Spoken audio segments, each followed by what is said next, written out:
Hello and welcome to the Maverick Hockey Podcast. My name is Shane Frederick from the Puckado blog, and I'm here today with junior goaltender Dryden McKay. How are you doing today, Dryden? I'm good. How are you? I'm doing great. Great to see you. You're getting ready for the playoffs. WCHA playoffs begin this weekend after a third straight for you and fourth straight overall McNaughton Cup championship. I guess, first of all, just what's that like going into playoffs with another regular season championship? What was this season like for you guys? Yeah, it's been great. It's always one of our goals at the beginning of the year to win the McNaughton and win the regular season, and especially with the way the playoffs are going to play out this year, to have that home ice, and then, as long as we can get the job done this week, to have everybody have to come to Mankato and have that excitement in our building. And we're really excited for this playoff run in the WCHA. When you look at the way this season has gone with COVID, especially the topsy-turvy schedule early on, playing so many games on the road, having games, rescheduled and canceled, how were you and the rest of the team able to kind of keep that together and, just try to keep pushing through on your way to a championship season? I think just like everybody right now, we kind of just took it day by day, and the coaches did a good job of just preaching, just try to get better today. We don't know if we're going to be on the ice tomorrow or what's going to happen tomorrow, and just trying to focus on getting better that day. And once you get to the weekend, just give it everything you got for those two games or the one game or whatever we had, just because you never know what's about to happen that next week. So there's just so much unpredictability that it just kind of helped us focus on the moment and stay focused. Every season is so different, but you've been able to maintain a real consistent level of play. Your numbers speak for themselves. You're a Richter Award finalist again. You've built up your shutout streak or shutout numbers to the point where you're second all-time and 4 away from overall. What do those numbers kind of mean to you? What that resume mean to you over the last 3 seasons? It's been great. It's been special. You can't really put it into words. You kind of, I think maybe in the summers is when I have a chance to kind of look at it and be like, okay, like this is pretty cool. But I think in the moment in the season, I try to stay away from looking at that type of stuff, because you can get your head it can kind of a pretzel looking at stuff like that and thinking about it too much. But, we play such a good defensive game, and Coach Hastings preaches defense and blocking shots and getting pucks out that, most nights, as long as I do my job and stop the ones that I'm supposed to stop, we're going to be pretty successful. It's interesting. You look back to last year and being a Richter finalist and a top 10 Hobie finalist. I think when people talk about your numbers, and I remember you and I having this conversation last year, probably right around this time or a little after, people look at the things that you mentioned, the great team defense that Minnesota State always plays, the number of shots your teammates block in front of you, which really keeps the shot total down. Offensive possession time is usually pretty one-sided in favor of your team. It doesn't take away really anything that you've accomplished, but from an outsider's perspective, people do kind of look at those numbers and say that you were helped by having all of those factors for you. I guess before I move on, I'll let you kind of respond to that. And first of all, is that fun to play to be a goalie when you have that kind of team around you? Yeah, I'm not gonna lie and say it's not fun. Winning's fun, and we play a winning style of hockey. We play a style that's proven and it works. And I think I understand how people kind of view it as, if you look at the numbers, if you look at the shot totals and that. But I think if you ask any other goalie, would you rather face a breakaway after you've been facing consistent action for the last 10 minutes of the game, or would you rather face a breakaway in a tie game after you haven't seen a shot for 10 minutes and you've just kind of gotten a little cold back there? It adds a different level of difficulty that I don't think a lot of goalies have to deal with. And whether that's better or worse, I think it's just kind of a different challenge that I face on this team, and it's something that I've had to get used to, especially coming from facing so many shots in juniors, Right. and then coming here and, you might not have to make the quantity of saves, but, in a 1-goal game and we give up a backdoor pass, can you stop it? Can you keep the game from going to overtime so we can get the 3 points instead of the 2 points? Stuff like that is just kind of the different pressures that different goalies have to deal with. And I think, it seems like a lot of only former goalies seem to understand that. So I guess that would just be my take on it. I think to follow up on that, you look at maybe what the people had said last year, and then you go into this season and you look at how much turnover there has been on this team. The goaltender, the defense, half. You had half the 6 main defensemen that turned over. You lost some pretty key penalty killers to graduation. You lost some excellent offensive players. You still have some really good defensemen back. You have some guys who stepped up in the PK. You obviously have had different offensive players step up, but certainly going into the season, it seemed like that was going to put a little bit more of a spotlight on you to see if you were able to kind of continue to keep up that same pace, considering who was no longer around on this team, whether that's, Connor Mackey or Ian Scheid or Edwin Hookinson, who blocked a lot of shots, or Nick Rivera and Josh French, who played so many important minutes on the penalty kill and played as defensive forwards. Not to mention the offensive players like Mark Michaelis, who maintained the puck possession. So some of that seemed to fall on you. Did you go into the season thinking that there was going to be a little bit more pressure on you this year to not just continue those crazy numbers that you've been able to continue to put up, but just to maybe carry a little bit more of the load or have a little bit more on you? Yeah, we when we ended up having our exit meetings with the coaches last year over Zoom, once things kind of settled down after the season, that was kind of one of the big things that they talked about with me, and we kind of discussed, taking on a bigger role, maybe a little bit of a leadership role. And I'm not the most vocal guy, but making sure I'm consistent with practice and my effort in practice, and being consistent every game. And like I said before, the style that we play is a successful style, and I think this year more than any year has shown that we can have turnover and we can have different players, but the coaches do a great job of getting everybody to play the same way, and they're able to prepare guys for their opportunities. You look at Cade Borchert, who barely played last year, and now he's one of our best offensive guys. He's playing in every situation, and to be able to have Akito and Jake come in on the back end and really step up and play huge minutes and play every game and not look like freshmen has really been huge. And I think that's just what makes Mankato special, is just how we're able to do it, no matter who's in the lineup, no matter where we're playing or who we're playing. It seems like as a team we're really consistent with our efforts and just playing the style that we want to play, no matter who we're playing or what's going on. Did you figure that out pretty fast with this team, that was what it was going to be like, whether it was in practice or those first few games, even as late as the season started? Yeah, the summer, or kind of before the season, was tough because it took a long time for us to get on the ice as a group. We were in different groups and whatever was going on, but I think pretty much from that first game against Bemidji, you said, wow, Livingstone scores, and I'm pretty sure Borch had a good night, and it's like, okay, we're going to be all right. We might have lost a lot, but I think we're going to be okay. When you look at the accomplishments at the same time, especially the shutouts, let's talk about those a little bit. Paul Allen, your sports information director, who's a former goaltender, often brings up the fact of how he always reminds people about how difficult it is to get a shutout. And maybe you can speak on that a little bit, because wins are one thing, shutouts are another. And the fact that you have 22 and that a little over 30% of your wins are shutouts. I think 22 of your 71 wins are shutouts.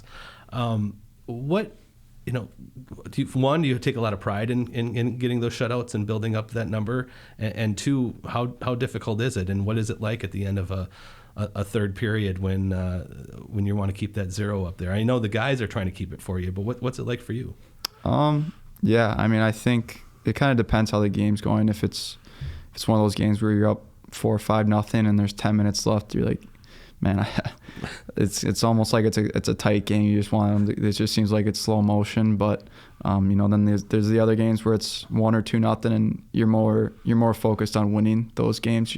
I don't care if I lose the shutout. I'd rather just win this game since it's a tight, close game. And I think especially towards the end of those games, those shutouts, especially, it really starts to get in your head a little bit. Like, gosh, like I just wish this game would end right now so I can get the shutout. We can get the shutout, and everybody's always a little bit happier. Players are a little bit happier if they don't have a minus, or maybe they're one extra plus since we didn't give up a goal. So. Yeah, I think as a group we take a lot of pride, and especially as a goalie, you can take pride in knowing that, you were perfect that game, statistically. So it's always special to get a shutout no matter the situation. It's funny, as hard as it is to be at a game in an empty arena or an almost empty arena because of COVID. One thing that is interesting, if you're there, if you have the opportunity or the privilege to be there, as I have, is when there is those moments late in games, whether you're making a big save or one of your teammates is blocking a shot, you can really hear the energy on the bench. You can hear the sticks banging against the boards, the guys getting really excited. You don't always hear that when it's when there's 5,000 people in the building, and so it's kind of almost a unique feeling to kind of hear that energy or feel that energy from the team who are clearly trying to get a win and trying to get a shutout, and it does feel like it's a team effort.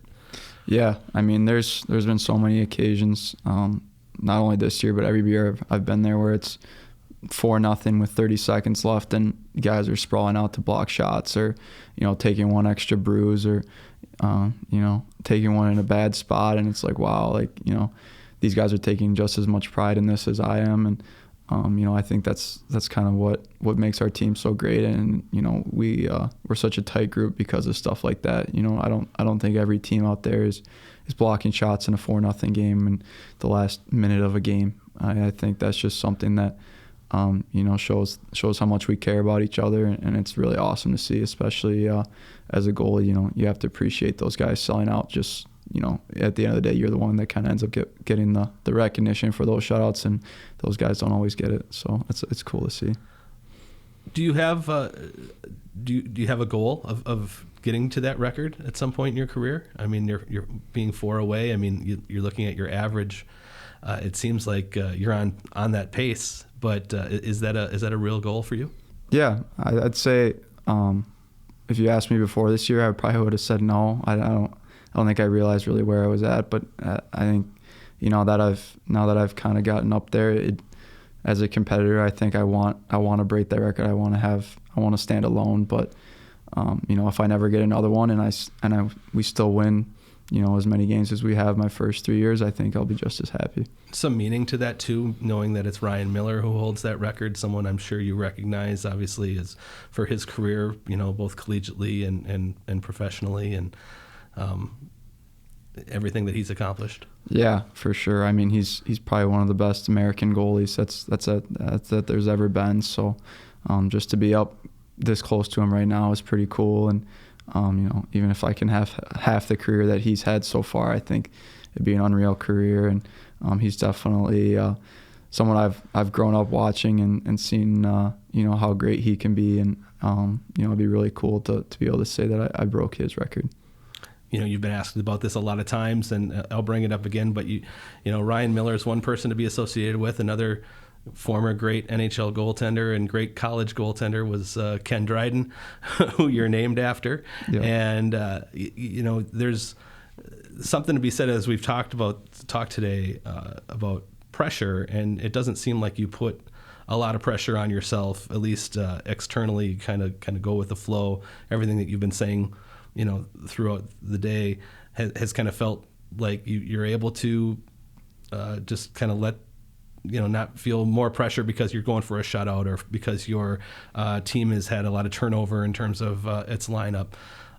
Here's something that you've carried around, since, the day you were born, essentially. I know you've told me in the past that there hasn't been a lot of pressure, and you weren't even a full-time goalie until you said you were a peewee, right? Yeah. So, but what was it like to have that name, and kind of have that association a little bit? I mean, I think when I was younger, hockey wasn't really big where I was from, so those people definitely didn't know who Ken Dryden was or anything like that. So I think it's really kind of gotten more recognition as I've gotten up into juniors in college, and there's people out there that see my name and they see, oh, Ken Dryden goal, like they kind of put it together. So, but I don't think it's any pressure. I think I'm actually in the process of reading his book, The Game, right now, and I think that's been really cool to see, how he thought about hockey and life and everything. So I've just kind of looked at it as a really cool coincidence that's, really worked out as I've become a goalie too. So I wouldn't say it's pressure. I think it's just a really cool coincidence and, really unique, obviously, for a guy in my position.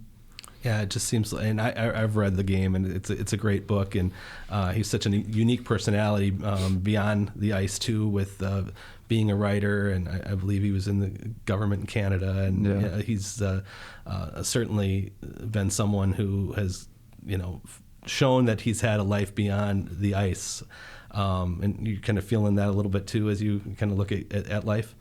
Yeah, I mean, now that I've 2 semesters left to college, it's kind of like, wow, I really got to start figuring things out here. starting to feel like I'm ready to get in the real world. But yeah, it's been cool to see, how he loved hockey. Hockey was his life, but he knew that there was a career and there was a life beyond hockey, and he knew what he wanted to do, which is a lot more than I could probably say right now. So to see how passionate he was about everything is really cool to read about.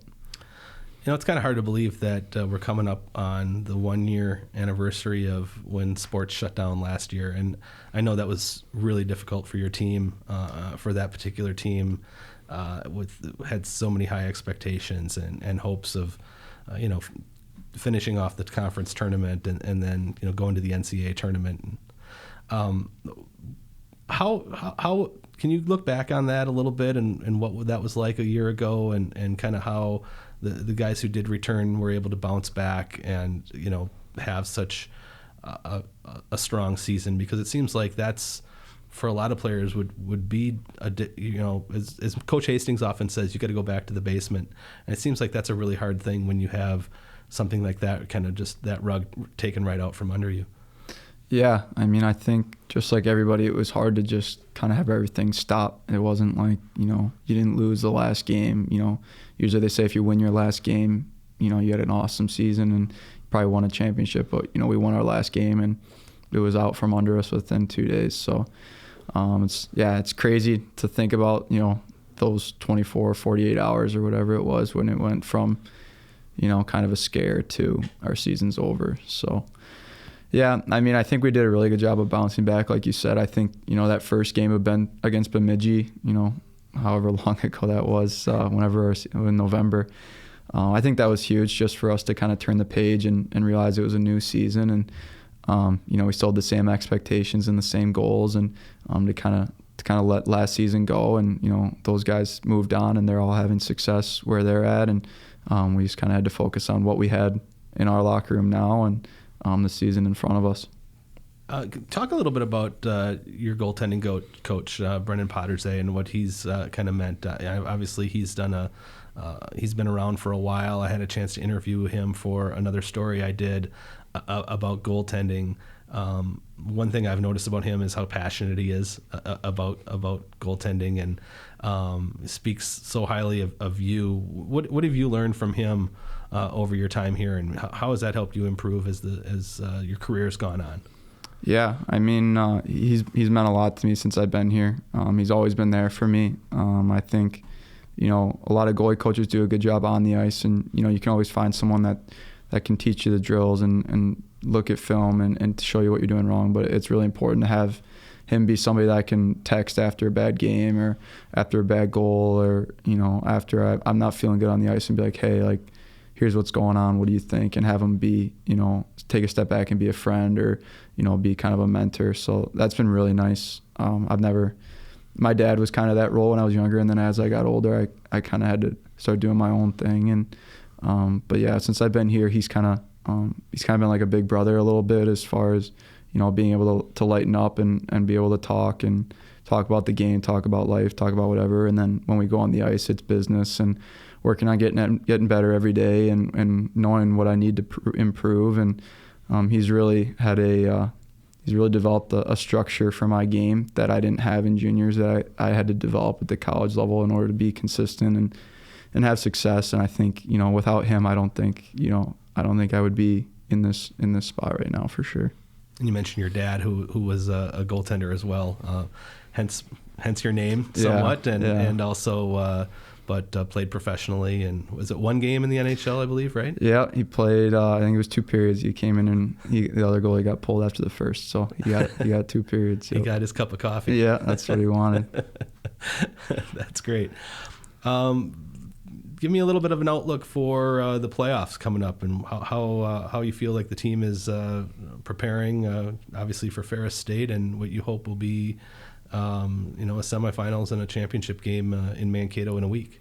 Yeah, we're super excited. I think last weekend was huge for us. Those were 2 kind of playoff style games against a really good team in Michigan Tech, and to be able to win those tight games down the stretch at home was huge, especially for our younger guys. And I think, this time of year, you just want to make sure you're playing your best hockey, and, everybody's feeling good about themselves going into playoffs. And, just be as ready as we can for Friday night and go one game at a time and, start to knock the door down for winning some more championships here. That had to be encouraging last week because you had secured the McNaughton Cup the week before, and then you had lost in overtime at Bemidji, your only conference loss, and then to come home with not a lot to play for other than just to try to make sure you're ready for the playoffs, I'm guessing. Yep. That had to be encouraging to play the way you did in those tough games, because Michigan Tech certainly had something to play for. They're trying to play for home ice, and you're trying to play just to get better, but human nature can kind of set in there, and that didn't seem to happen.